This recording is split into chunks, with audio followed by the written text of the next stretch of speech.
My name is Tina Swanek. I'm the Career Explorer Northwest producer for KSPS PBS Public Television here in Spokane, and welcome to Career Explorer Northwest Live.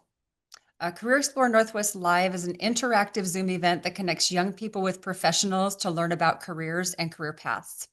And today's event is a joint Career Explorer Northwest Live and Business After School program brought to you in partnership by KSPS PBS and Greater Spokane Incorporated. And here from GSI to welcome you is Rebecca Clemens. Welcome to Career Explorer Northwest Live. I'm Rebecca Clemens, Director of Education and Talent at Greater Spokane Incorporated. GSI is Spokane's Chamber of Commerce and Economic Development organization. We're excited to bring you today's event, a collaboration between Career Explorer Northwest Live and the Business After School program. This interactive Zoom session is designed to connect you with professionals across a variety of industries, helping students explore different career paths and gain real-world insight. GSI is proud to partner with KSPS PBS to make this experience possible and look forward to an engaging and informative session with you all. Thank you so much, Rebecca. And during today's event, we'll be exploring real estate careers with the help of our special guest, Jennifer Clemens, who is a real estate broker for Clemens Real Estate Group and Keller Williams Realty. With over 13 years of experience in the real estate industry, Jennifer works with buyers, sellers, and investors navigating the ever-evolving market. She always takes time to listen and understand each client's unique needs, from negotiating each purchase contract to signing closing paperwork and handing off the keys. She's there guiding the transaction.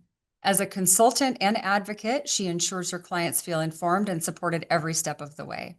Jennifer has received numerous awards for her dedication and success within the industry. Hello, Jennifer. Thank you for being here today to share some information about your career and career path. Hi, Tina. Thank you so much for having me. I'm happy to be here today and to let everybody know what career looks like in the real estate industry. So as you mentioned, I've been a real estate agent for going on 14 years. Funny enough, my background is not in real estate and it's not in business. So I think this is going to be interesting for you to hear. I started my college degree is actually in biology and chemistry. So originally I thought I was going to be a pharmacist. I was going to go kind of the med school route. And it took me about 5 years to get my bachelor's degree. And at that point, I just said, I was ready to graduate and get a job in the real world. I was kind of done with college. So graduated college with that degree in biology and chemistry, and then worked in the pharmaceutical testing labs where we tested pharmaceutical drug therapies, new drug therapies. I had a couple of kids, and at that point was a stay-at-home mom for a number of years. And as my children were growing up and going into the school themselves, I thought, wow, gosh, what am I going to do? What do I want to do with my life? What do I do when I grow up?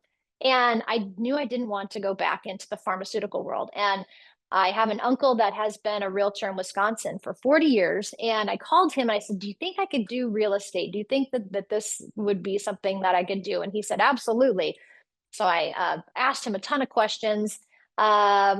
And I really just kind of jumped in at that point. I decided I'm really going to give this a shot. I wasn't sure if I could do it. I certainly didn't have a business background. I didn't have anything sales related really. But I jumped right in, took the schooling that was necessary to get your license, took the state test, passed that test, and then got my real estate license. And so now 14 years later, here we are. Thank you so much, Jennifer. I think it's going to be really interesting to hear from the students and what questions they have for you about the industry. I think we're all going to learn a lot along the way. I don't know a lot about real estate, to be perfectly honest, so I look forward to learning as well through their questions. And joining our event today are students from University High School with Running Start and College and Career Specialist Nicole Rippey. So there they are. Okay, let's get started with the Q&A portion of our event. And we're going to jump right in. What is your first question, University High School? How do you predict the market will change in 20 years? Wow, that's a really good question. How do I predict the market? How will it change in 20 years? I think that historically, so if we want to talk about market trends as far as appreciation of real estate, if you take the last 40 to 50 years of real estate appreciation, there's about an average of a 4% appreciation. If you draw a trend line that goes across the decades. So I would anticipate that we're going to still see a general appreciation in real estate as far as values of our real estate market. Now, certainly some years we've seen the prices and values of real estate has dropped. Some years we've seen the prices in real estate have doubled and even tripled. And then I think that real estate is going to stay roughly the same. I mean, the way we do business, the way that we buy homes and the way that we sell homes, I don't see that changing dramatically in the next 20 years. Hopefully that answers your question. Okay, next question, university. I was wondering how we can get internships and how they work. So the interesting thing about being in real estate is there aren't really any internship opportunities per se. And the reason for that is when you get into real estate, this is 100% commission-based business, meaning if we don't sell a home, we don't get paid. So we don't collect an hourly salary, an hourly pay rate or an hourly salary or anything like that. So if you were to be an intern, you would almost be maybe job shadowing someone, or you could maybe be a real estate assistant. That would be, or there's some different kind of careers that are similar to that, like a transaction coordinator, where you could maybe jump in and that you would be paid then an hourly or salary position where you could see how the job goes, how that works. And so that would probably be the best way if you wanted to do what in our field would be an internship type. It would probably be to look for an assistant position, a real estate assistant. Okay, next question. I'm not super familiar with the field, so could you go into depth about like the education needed or the licenses needed for the career, please? Yes. So this is the powerful thing about being a real estate agent. So the income potential is literally limitless. So you can earn as much money as you want to make.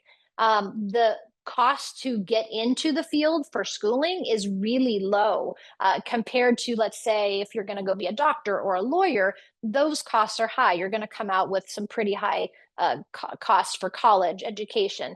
And you can make as much as a doctor, a lawyer, or more if you are really successful in real estate, but the cost to get in is a lot less with that. So education requirements, you need to take 90 clock hours with a school that is accredited through Washington State. And so you do your 90 clock hours, it's usually online. Once you do that, you will go to a state testing facility and you will take the real estate exam. If you pass that, you go get your fingerprints done, you do a background check, and then you will hang your license with a brokerage. So there are two choices. You could either go open your own brokerage or you need to hang your license with the brokerage. I hang my license at Keller Williams Realty, and we have the Clemens Real Estate Group is our team within the Keller Williams umbrella. Some of the other bigger brokerages you may have heard of include Century 21, John L. Scott, Windermere, Coldwell Banker, Redfin. Those are all of some of the big brokerages. And then there's hundreds of smaller brokerages. Sometimes people will just open up their own brokerage and they're just one person that's with their brokerage. Next question. What are the different types of real estate agents and what do each of them do? Yeah, that's a great question. So there's two different general types of real estate. You've got residential real estate and you've got commercial real estate. I am a residential realtor. I work with homes, condominiums, land and acreage. And then commercial agents would deal with buildings, leases with like warehouses or maybe a retail store, things like that. So those are the two kind of general categories. Within the residential real estate world, you typically have a couple of different roles. So you can be what's called a buyer's agent, where you work with a buyer. You can be the listing agent, where you work with the seller and you're listing their house. Those are the two general categories of working with a real estate agent. And you typically will work with one or the other, and you can work with multiple buyers at the same time, multiple sellers at the same time. But you have those two general roles within the real estate field. Next question. What's the biggest challenge people may face when trying to become a real estate agent? Yeah, great question. So the biggest challenge is we are 100% commission based. So when you get your license and you hang it with a brokerage, you have to join the Spokane Association of Realtors. That's a requirement, and that is going to be that same thing probably in any city in America. And with that association, you pay monthly dues, quarterly dues, and annual dues. So you pay those dues whether you are selling homes or not, and so that can be a challenge, right? The other challenge is really trying to connect and find clients. So this is a sales position. So we are constantly always looking for buyers and sellers that we can connect with and that we can help buy a home and sell a home. One of the challenges too is if you think about, you could meet with a buyer and you could be working with them for 2 or 3 months showing them homes, and they might just decide, we're not going to buy a home, or maybe something changes and they can't buy a home. You would have worked those 2 or 3 months with that buyer and you will not get paid. We only get paid once they close on a house. So that can be challenging. I always recommend, if you are starting on real estate, probably have at least 6 months of your living expenses saved up, because it can be a while before you close on your first home. Even if you were to get your license tomorrow and you had a buyer that day and you were showing them houses that day and you wrote a contract that day, typical closing is 30 to 45 days out. So even from the time you just write a contract to you closing on that and getting paid, you're 30 to 45 days out. So that's probably one of the biggest challenges, is just knowing that you're commission based, and it can be a challenge finding, until you really get established, kind of finding your clientele. Okay, next question. How do you begin or like start real estate? Yeah. Yeah. So the big thing would be to go ahead and do your online clock hours. So get your schooling done, and then go take the test with the state examination board. And then you would hang your license out of brokerage. Once you hang your license out of brokerage, I will say, or once you get your state license, from there, there's additional schooling you do as well. So you've got to learn how to operate our MLS, which stands for the multiple listing service. That's the database, the computer software. So you'll take a class on how to operate and search for homes.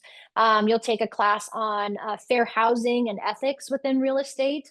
You will take a purchase and sale agreement class. All of the documents that we use when we write a contract for a buyer or a seller, they're all written by attorneys, and everybody in Washington state uses the same pool of documents. For instance, if I were going to write an offer for a buyer, the offer will probably be 25 to 30 pages long. And so what you're learning with the purchase and sale agreement is you're learning what forms do I need to pull in that fit with this buyer, this scenario. So you have your kind of standard forms that you always use, but then depending on what kind of house it is, depending on the different situation, you need to know how to pull in different addendum, different forms to use. So once you get your license with the state, then there's also additional classes that you will take in order to be successful. Follow-up question, do those classes cost money? They typically can, yes. Some of them will cost money. So a nominal amount additionally, yes. My question was, is commercial real estate more alive than the housing market right now? No, that's a good question. And I'm not a commercial expert, but I do know a little bit about it. So commercial has been tough the last couple of years. If you think about when we had COVID and everybody went to go work at home, it's been real sluggish getting people to go back into office spaces. So commercial real estate has actually seen a little bit of a slump, from my understanding. With that sector. So there's a lot of vacancy rates within especially office spaces. And I think just within commercial, you've got a big, huge, wide variety of light industrial, retail, agricultural, warehouse. So probably different sectors within that commercial space are performing better than others. I was wondering if you had any tips for someone that would be starting real estate. Yeah, I love that. So one tip that I have, and this is how I got started. So when you get your license, it can be tough. It can definitely be overwhelming. There's so much to learn. What you actually learn with your 90 clock hours to get your license, is not what you're going to do in your day-to-day business. And so what I highly recommend is joining a brokerage that emphasizes training, emphasizes culture and camaraderie. You really want to find almost like a mentorship type of brokerage that's really going to help you along. What I did starting out is I joined a team. Now, what that meant is like we have our team, it's my husband and myself. There's two of us. There are some teams that have 20 or 30 agents. And what that means is you're going to get more of that one-on-one attention. You're going to get more training. Now, what you give up with being on a team is you're going to give up a little bit more of your commission. And in exchange for that, what they're going to provide are what we call leads. So they're going to provide you with maybe list of buyers and sellers who are looking at buying and selling homes. So then that alleviates you having to go out and trying to find those buyers and sellers. So I think joining a team, if you're starting out, is one of the best ways to go. If you're 100% self-starter and you know that you are really driven and you can put your head down and you can take direction and then implement it, you could do very well also as a solo agent. But I think to get your feet really wet, I would recommend joining a team and having that mentorship. Do you think that it would be a better idea to, like, if I'm understanding how this works correctly, like stay with a brokerage or create your own, like commission wise, like keeping most of your money? If that makes sense. Yeah. So it really depends. One of the things that I like, for instance, about Keller Williams is one of the largest brokerages worldwide. So if I run into a buyer or seller, have a friend or family member that says, I'm thinking about buying, let's say, a vacation home in England. I can get on our inter-office network and I can locate a Keller Williams agent in London, England, or anywhere, and I can plug my client in with that. So for me, I love the worldwide aspect. So the other thing that I love too with the Keller Williams, some of the bigger brand names, is that bigger brand name recognition. So automatically, like if I say, Coca-Cola, you guys know it's a software. If I say Apple, you know what that is. If I say Remax or Keller Williams, you kind of know that like that's real estate. So you get that automatic brand awareness. Now, sometimes you may want to go out, yes, and open your own brokerage. And I think that can be fine as well. Just note that a lot of the things that the brokerage provides for you, now you have to take that on. So meaning developing your own website, developing your own CRM, which is a contact resource management system, syndication of your brand. So you would just take on all of those other kind of responsibilities that the brokerage provides for you. So it is a trade-off, right? So some people do choose to go that route, and that's really important to them. And some people choose to stay with a bigger brokerage. And we do pay splits with our brokerage. So I will say that we pay different brokerages have different splits. So when we earn our commission, we pay a part of that into the brokerage as our split. And that's pretty universal across the board. Different brokerages have different splits. If you start in Spokane, are you able to move to a different state with the same license, or would you have to get a new one based on the state? You really would have to get licensed with each individual state. So when you get your license in Washington, there's a national portion of the test, and then there's a statewide portion of the test. So some states will allow you to bypass having to retake the national portion of the test, and then you would just take each individual state's portion. But there's going to be a lot of similarities across the board. I would say maybe 70, 80% of how we do business is going to translate across all of the states. Each state's then going to have its a little bit different nuances and how things are done with each state. But you would need to get licensed in each state. For instance, I'm licensed in Washington State. My husband, my business partner, he's licensed in Washington, and he's separately licensed in Idaho. So we can cover both areas. For starting out, you mentioned at the beginning being an assistant to like another realtor. Would you recommend being like an assistant so more clients could also get to know you, or would being on a team kind of be better like with that? I think it depends on what you want to do. If you're an assistant, you're really not going to be doing a true realtor position. You're not going to be out working with buyers or sellers. You're going to be more in that support role. So maybe putting a lockbox on a house, typing emails, correspondence to clients, let's see, I'm trying to think what else an assistant does. Helping with an open house, maybe putting up signs. So you'll be more just kind of in a support role.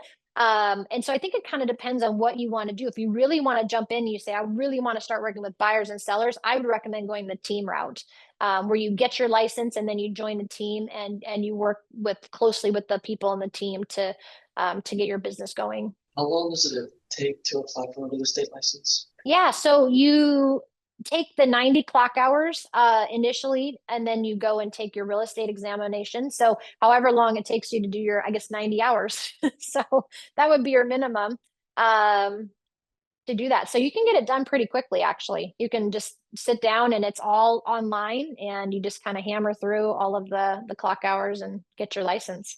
I was wondering, like, how much money do you think you should have set aside before you like start? I would recommend having about 6 months of living expenses set aside just as a safety net. Again, it can take you a couple months before you close on your first transaction.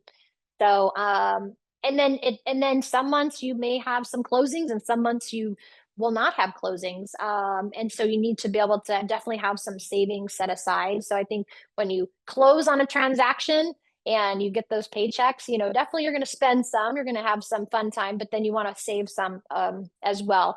One thing I will point out, so because we're independent contractors, and we're commissioned, any kind of a 401k plan, there's not a pension or retirement. That's up to us to put our own money into that. We also don't have a company provided retirement plan. So again, that's also money that we have to find our own, health insurance plans. We have to find our own health insurance plans on our own too. So the companies don't provide that for you. So you're wanting to set money aside for that as well. Just follow-up question to the health insurance and retirement. When it's not supplied by your employer, how do you go about doing that on your own? And is it like pretty expensive? That's something students should keep in mind. Yeah, it actually is fairly expensive. So, and you really can shop for health insurance. My husband, that's his specialty. He handles that. So I know there are brokers that you can go in different avenues you can go to shop for your own health insurance. But it definitely is not, there's different levels and coverage, depending on what you want, but it definitely isn't cheap. And as far as retirement plans, that would be really meeting with like a financial planner and kind of deciding, okay, how am I going to build my retirement? What is that going to look like? One of the great opportunities in real estate is the potential to purchase rental income properties. So where you purchase a home, you purchase a duplex, a triplex, and then you rent that out and then you get that income coming in. So oftentimes people in real estate, and people outside of real estate too, we work with a lot of investors, but they have real estate as in their retirement portfolio that is providing income that will then help them for when they retire. So being in real estate, you have that just that really good eye and good avenue on seeing when the deals pop up and being able to purchase property for yourself that you can then use as retirement. That's one avenue that my husband and I have done. What are your tips and tricks for presenting to clients? Like, how do you meet them? How do you try to appear both socially and physically? What are your ideas on that? Yeah. So it depends on your client, but I always like to, as far as dress goes, try to dress professionally, right? You're representing your profession, you're representing yourself. So I might be a little old school, but I like to usually have a nice, trousers on, or maybe a dress and a nice shirt. So I like to dress in a professional manner. Certainly some of my colleagues in the industry are very casual. So it's really your preference, but I prefer, I think, to present yourself and dress professionally as a professional. And then as far as meeting with clients, it's pretty organic. I've met with buyers and sellers in a coffee shop, and we've gone through paperwork and presentation in a coffee shop. I've actually signed an offer one time on the hood of a car. So we were outside of a property we had just seen, and I had the paperwork there, and we signed everything right on the hood of a car. We have a great office space here at my office, and so we can meet clients in the conference room here. More often than not, especially sellers, you're meeting with them at their home. So they're saying, hey, come to my house. I'm thinking about selling my house. So you're meeting with them at their home. When you first start working in real estate, are you able to work a part-time at the same time? Yes, it is possible. I think it can be a little challenging, but it's definitely possible. There are a lot of people that do it. I think one of the things to consider is, for instance, if you're working with buyers, a lot of times buyers, they work during the day. So, right, say they work in maybe an 8 to 5 job. And when they would be available to go look at homes, it would be an evening or a weekend. So if you're part-time, and your part-time job was evenings and weekends heavy, that could impede upon your ability to work with buyers and showing them houses if you're just not available. So it is possible. I think it can be a little challenging, depending on kind of your hour structure and what your other part-time job is. How would you recommend like marketing yourself, like to get clients? So again, I think being with the brokerage that you're with, and so is can stand out because then people automatically already know, okay, oh, this person's a realtor, they're in real estate. Talking to your friends, your family, we call it your sphere. So once you get licensed, letting everybody know, hey, I just got my license. I'm really excited to begin this career. I would love to help you buy or sell or invest in real estate. So communication with your sphere, with your people that you come into contact with. Social media has become huge. So there are a lot of people that plug in and they have a huge presence on Instagram, TikTok, and they create shorts and videos and they get clientele that way. YouTube also is another big way, recording more long form videos on YouTube. And so let's say like you were thinking about moving to, you know, Seattle, Washington, you said moving to Seattle, Washington, you Googled that. And so then you might pop up a handful of YouTube videos of agents that are going to tell you about what it's like to move to Seattle. And then you might click with that agent and you decide to call them and say, hey, I've been watching your YouTube videos. I think you'd be a good fit. I'm thinking about moving to Seattle. Can you help me move to Seattle? So there's a lot of different ways that you can market yourself. A follow-up question to that, like when you're on Zillow and it's like, do you want to connect with an agent and like ask a question? Can you put yourself on that as an agent to connect with? Yeah, Zillow is interesting. So agents will pay to have that position. So agents will pay into Zillow in order to be usually there's 3 positions, one of the agents that you can connect with. So that would be an extra fee, a marketing fee that you would pay Zillow to have that privilege. Now, as the listing agent of a house, so let's say I'm going to list your home and put it on the market, you could always reach out to the list agent to get information about that house. But the ones that you're talking about on Zillow, those are just agents that are paying to have their name be in that position, if that makes sense. What's your favorite thing about the job, and what's your least favorite thing about the job? Least favorite thing? And favorite. And favorite. Oh, favorite. My favorite thing is it's such a rewarding career because you are literally helping people. When you buy or sell a home, it's probably the largest in financial investment that a person can make. And so you get to be a part of that. I really like working with home buyers because you're making their dream come true of buying a home. Working with sellers is great too because oftentimes they're moving up or they're downsizing, and so you get to help them navigate all of the different pieces that go into getting their home ready to sell, putting it on the market, and then advising them on when we get offers. And so letting them know, hey, I think this is a good offer, hey, I think this is a bad offer.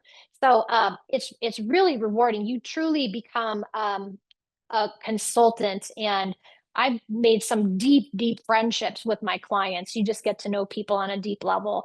The challenge would just be probably just that we are commissioned. So if you're not out there and you're not selling a home, you won't get paid. And probably having to, come up with or make sure you have enough savings to do the health insurance and also retirement. Those are probably the biggest challenges, I would say. How do you handle hard conversations with clients? That can be challenging. Yeah, you just kind of have to do it. So for me, I like to preface ahead of time. So sometimes I will verbally talk to my husband or someone else and say, okay, this is what I'm gonna say. Does this make sense? How does this sound? Sometimes I like to write out. I usually like to have bullet points of kind of these are the things I want to cover. Really, when you're gonna have a hard conversation, the best thing to do is just to get it out of the way. Don't sugarcoat it. Don't make chit chat, let the client know, say, I've got to have this conversation with you. I know you can handle this, and then just dive right in and have that conversation. So just really just kind of doing it even no matter how uncomfortable it is or how much you don't want to do it, you just have to jump in and do it. I was wondering, what college courses would you recommend for going into real estate? Yeah, so that's the nice thing is you don't necessarily have to have college courses to get into this. Again, my college degree was in biology, so none of that really translated. Although I will say some of it did because I learned, a lot about just how to write papers and how to compile data. So I think it does translate. If I were going to pick some career, maybe some things that I thought could help real estate, maybe a business degree, certainly marketing would be good. Marketing, I think anything in business and marketing would probably translate well. I was just wondering, so you mentioned that you could make anywhere from like a lawyer's salary or Mhm. salary. How does one get to that point, and like what's the time frame for that? Yeah, so this is the interesting thing. There have been, as part of being in the Keller Williams brokerage, I go to lots of training. We have a couple of big national events that we do twice a year, where up anywhere from 15 to 30,000 agents kind of come from worldwide, and we have big training events. So I've learned from a lot of different people. So there are some agents that are young go-getters that within the first couple years of doing real estate, they are making over $1 million in income. So that's what could happen. That is rare. That's not what typically everybody does. So typically, it's going to take you, I would say, probably 3 to 5 years to really build up your business and really get going, and a little bit longer. So with me being in the business for you know 14 years now, business just kind of tends to come. I still look for business, I'm still having those conversations, but now we're have been doing this for long enough, and my name is out there, and I've got my people, my sphere of influence, that when they go to buy or sell, or they have friends or family that are going to buy or sell, they say, hey, Jen, we've got someone I think that we'd be a good fit with. So I would say really 3 to 5 years, probably, just to get really established, and then 10 years really for it to kind of really get going. Just to follow up with that. So you mentioned some like younger go-getters are getting that amount. How like are they mentioning that they came to that? Like, what are you noticing that they're doing to get to that point? Yeah, so we jokingly in the business say real estate is a contact sport. So it's really all about talking to as many people as possible. And it really is, when I first started, I mean, it's kind of a 24/7 job, right? You are hustling and you're working. Again, kind of joining the team is great because the team's going to have systems in place, so you're not having to go and figure that out. You're going to rely on them to say, okay, here's what we do when we work with the buyer. Here's what we do when we work with the seller. And then if you plug and you just follow those simple steps, then you can do business quickly. You can do it repetitively, and you can do a large amount, which is going to have that higher income for you. So really, it's honestly getting out there and talking to as many people as possible, and not just people. It's people who are raising their hands saying, hey, I'm ready to buy a house. Hey, I'm ready to sell a house. So the people that are doing that at a high level are having 20 conversations a day with people about real estate. Follow-up question to that too. If you're talking to like so many different people, how do you remember their specific needs? Like, do you write them down, or do you just? So we have what's called a CRM, a contact resource management system, and it's a database. There's Keller Williams provides one as the brokerage, a pretty robust one. It's pretty amazing at everything you can do. You can also pay independently from independent CRM providers. And so what that does is, once you get the contact's name, phone number, email, all of their personal information, address, you plug them into your database. And then you can set things like tags, like buying in 1 month, thinking about selling next spring. I met them at an open house. So you put little tags in there, and then you know how to follow up. And then when you talk with them, you put a note in there. I followed up with this person.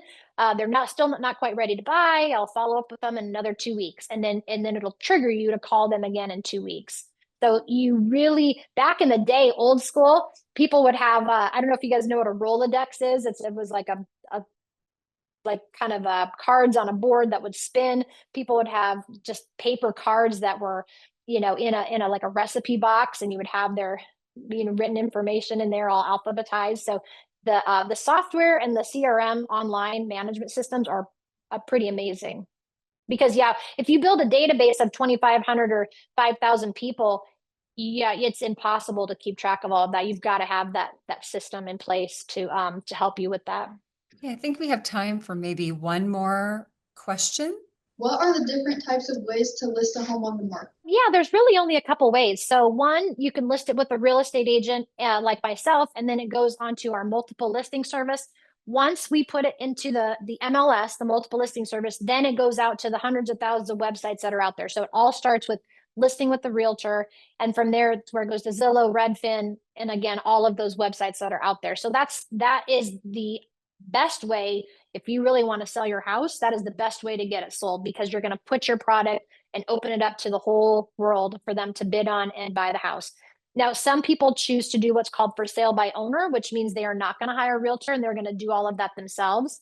That is more challenging. And the statistics show that for sale by owners typically sell for quite a bit less than if they would have hired a realtor. You just don't have the exposure, and you don't have the marketing skills to really sell your house and to negotiate for top dollar. Hey, Jennifer, thank you so much. This has been an absolutely Welcome. fantastic and very informative session with a lot of really great tips to help these young people get started as well. Is there anything else that you feel they need to know if they're considering a career in real estate that's important? Yeah, one other thing I wanted to point out. So I'm a realtor, right? So I help people buy homes, I help people sell homes. There are a ton of other fields that we people that we work with that are complementary to us. So I just want to name a few of those. So we've got mortgage loan officers. So that's who you go to get the loan to buy a house if you don't have cash to pay. We have title officers, escrow closing agents. We work with real estate attorneys, probate attorneys. Home appraisers, home inspectors, general contractors, builders, and then of course all of the trades, electricians, plumbers, roofers, anything that has to do with the house. So we work with home stagers. We also work with home photographers and videographers for when we list a home. So if you're thinking that real estate might not be, you know, the role for you, there's a lot of other complementary fields that you could go into where you would end up working with a real estate agent. So there's a ton of opportunity out there. And Jennifer has mentioned to us too that she is very willing to connect with anyone who is interested in maybe asking a few more questions or getting a little more in depth on the career. So Nicole over at University High School, if you have any students who are interested, just let me know and we'll go ahead and make that connection. So, okay, Absolutely. we are at the end of today's event. So Jennifer, once again, thank you so much for being with us today. Thank you. Jennifer Clemens from Clemens Real Estate Group and Keller Williams Realty. Again, you shared so much information, and University High School, you guys had the most amazing questions, You did. really well thought out, great coverage on the topic. So thank you so much for taking time to develop those questions. So thanks Thank to you. University High School, Jennifer Clemens, and we hope everyone found this session to be very informative and useful, and to help you, students, decide whether or not real estate is a career that you'd like to pursue in the future. Now, once again, here's Rebecca Clemens from GSI. Thank you for joining us for Career Explore Northwest Live. On behalf of Greater Spokane Incorporated, we hope today's session helped you explore new career paths, connect with professionals, and gain valuable insight into your future. We're proud to partner with KSPS PBS to bring these experiences to life and support your journey toward success. Keep asking questions, stay curious, and we look forward to seeing where your path leads next. If you have ideas for a speaker or career you would like highlighted, please let us know. Thank you so much to Rebecca and the GSI team. And once again, that concludes this Career Explore Northwest Live and Business After School program.